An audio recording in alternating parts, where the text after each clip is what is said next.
for slower younger siblings. I doubt anyone's bargained on Annie's poetry joining the chatter of birdsong from the trees. We cycle past other juniors getting into each other's cars, and I keep my head down, focusing on getting past them ASAP, or at least before she gets to the last line. I am strong and empowered. The patriarchy is but shit upon my shoe. Good morning to all, and a very... Annie strings this last bit out as we reach old Mrs. Robbins's, who's putting out the garbage in her hairnet, as she does every morning at this time. Good vulva to you! Annie screams into the wind as we pass, making poor Mrs. R drop her bag of trash to the floor. She starts shaking her fist wildly at us. This has become a daily ritual for the two of them, Annie shocking and appalling Mrs. Robbins with what she calls Annie's loose language. It's an experience that she definitely enjoys more than Mrs. R. Annabelle, I should tell your mother the way you fling these dirty words around. Chill out, Mrs. R, babe. Vulva's not a swear word. They exist and they matter. Go stick a mirror between your legs and free yourself from the ancient shame that binds you. Annie tries to cycle away as fast as she can, her knees knocking into her elbows with every pedal rotation. She looks like a little Mario Kart character on speed, streamers dancing in the breeze behind her. Sorry, Mrs. R, I stop and mutter. I fronted Women's Lib back in the day, you know, and I never had to use such language. She shakes her head as she shuffles back indoors, her dog Herbert giving me a final side-eye.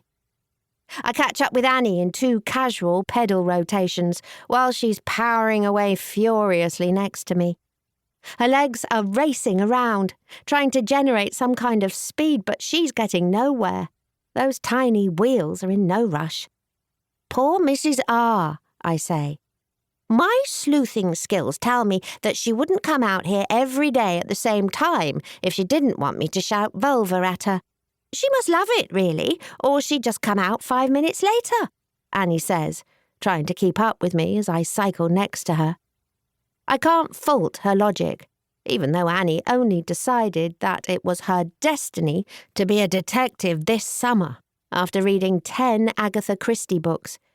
Since then, she's been trying to find mysteries everywhere she can, which in a village this size is hard.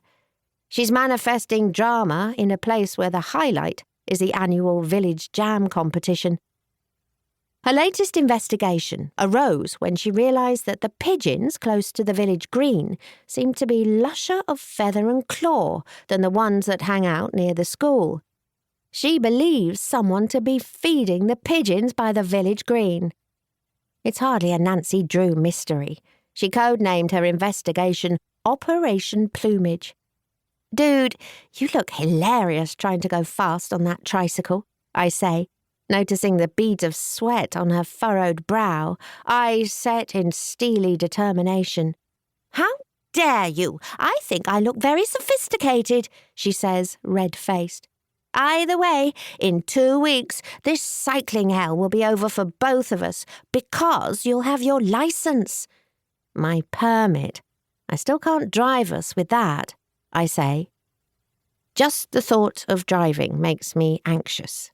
Last year I was diagnosed with anxiety after I started having panic attacks.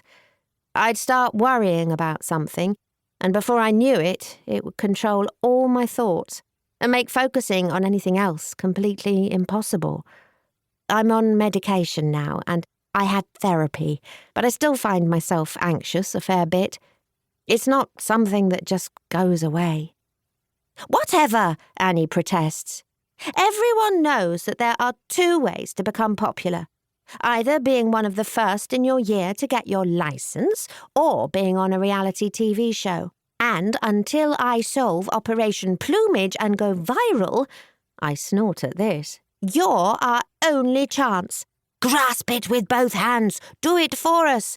Annie squeals to a halt in front of me, drifting her trike perpendicular so she can stop me and plead from her tiny chariot. Always with the obsession to be popular. What is it that makes you want it so much?